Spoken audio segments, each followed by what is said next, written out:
Bismillahirrahmanirrahim. Assalamualaikum warahmatullahi wabarakatuh.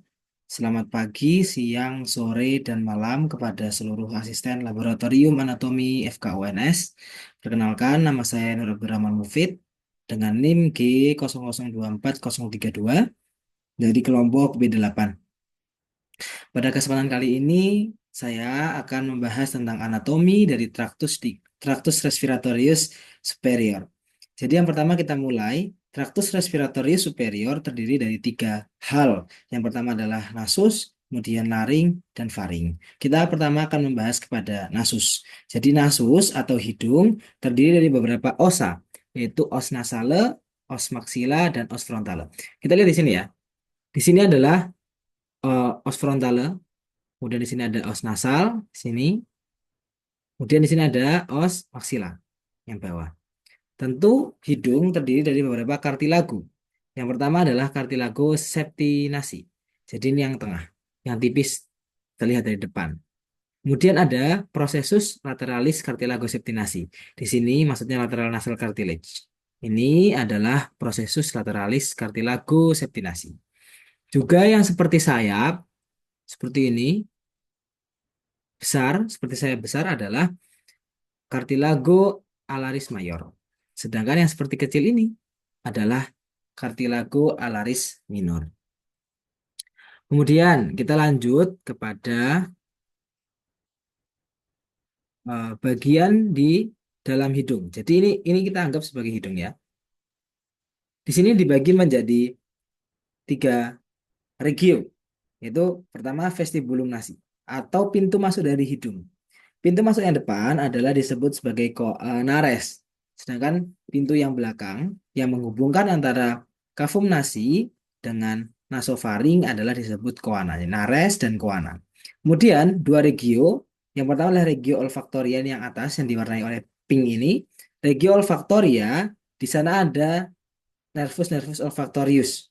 Nervus 1, nervus olfactorius berfungsi untuk menghidu penciuman. Kemudian ada regio respiratoria yang bagian bawah sini. Di dalam regio respiratoria ada beberapa tonjolan-tonjolan yang disebut sebagai concha nasalis. Yang atas ini concha nasalis superior, concha nasalis media, dan concha nasalis inferior. Ada di antara konka-konka, maka disebut meatus. Pertama, sebelum meatus, dia paling atas sendiri adalah recessus sphenoethmoidalis. Adalah muara dari sinus sphenoidalis. Kemudian, di sini disebut adalah tonjolan-tonjolan ini tadi adalah concha nasalis. Ya. Kemudian di antara yang bawah sini, yang paling bawah adalah muara dari ductus nasolacrimalis. Nah, di sini ada beberapa struktur. Saya zoom. Aduh. Oke. Di sini ada bolongan. Disebut sebagai ostium pharyngeum tuba auditiva eustasii. Atau nanti muara dari lubang di telinga sini masuk terhubung kepada kafum nasi. Di belakangnya disebut opte.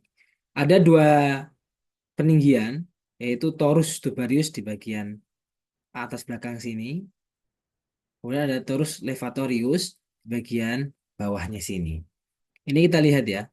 Nah, oke. Kemudian masuk kepada faring. Faring dibagi menjadi tiga, yaitu oke, sebelum kita masuk ke faring, kita masuk ke beberapa vaskularisasi yang ada pada nasus. Jadi di sini kita lihat pembuluh darah yang ada pada nasus, yang menyusun nasus. Ada di antaranya adalah arteri sphenopalatina, ada kemudian arteri maxillaris di sini. Kemudian bercabang-cabang, ada sebuah anyaman disebut plexus Kisselbach bagian depan sini. Ini adalah area yang rawan terjadi epistaksis atau terjadi mimisan di depan sini, di area depan sini. Jadi memang sangat rapuh dan mudah untuk terjadi epistaksis. Oke, kemudian kita lanjut kepada sinus. Ada beberapa sinus atau ada beberapa rongga di tengkorak kita. Ada sinus yang terletak pada os frontalis, disebut sinus frontalis. Kemudian ada sinus ethmoidalis, di sini sinus maxillaris, dan ada satu lagi, sinus sphenoidalis. Tapi kalau dari depan nggak kelihatan, kelihatannya hanya dari samping saja. Kita masuk kepada faring. Harusnya gambarnya berlanjut ke bawah sini. Faring dibagi menjadi tiga, yaitu nasofaring, orofaring, dan laringofaring. Nasofaring terletak setinggi vertebra cervicalis 1 sampai 2, kemudian orofaring terletak vertebra cervicalis 2 sampai 3, kemudian laringofaring terletak pada vertebra cervicalis 3 sampai 5. Oke.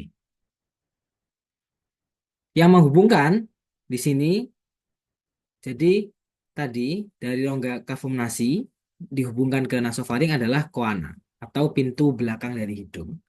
Sedangkan yang menghubungkan antara mulut, kavum oris, dengan orofaring adalah isthmus faucium. Ya, beberapa kelainan klinis yang dapat terjadi pada nasus adalah diantaranya deviasi septum nasi. Septum nasi yang berada di tengah sini tidak tepat di tengah, tetapi bisa jadi eh, bergeser ke arah salah satu ke kanan atau ke kiri sehingga bisa saja menutupi dari menutupi dari salah satu saluran atau lubang hidung. Baik, kemudian kita berlanjut kepada laring. Di sini kita lihat laring. Laring terdiri dari beberapa epiglotis ya. Salah, terdiri dari beberapa kartilago. Di sini ada kartilago yang paling besar adalah kartilago tiroid, ini yang saya tunjuk tiroid. Kemudian yang bawah krikoid. Kemudian yang berbentuk seperti kepala ular ini adalah epiglotis. Yang seperti panjang ini ya adalah arytenoid. Dan di ujung dari arytenoid adalah cartilago corniculata. Di laring juga terdapat sebuah struktur yang disebut sebagai plica vokalis dan plica vestibularis. Plica vokalis adalah pita suara asli, sedangkan plica vestibularis adalah pita suara palsu. Demikian penjelasan dari anatomi traktus respiratorius superior. Semoga dapat difahami oleh semua pihak dan semua yang mendengarkan. Terima kasih atas perhatiannya. Assalamualaikum warahmatullahi wabarakatuh.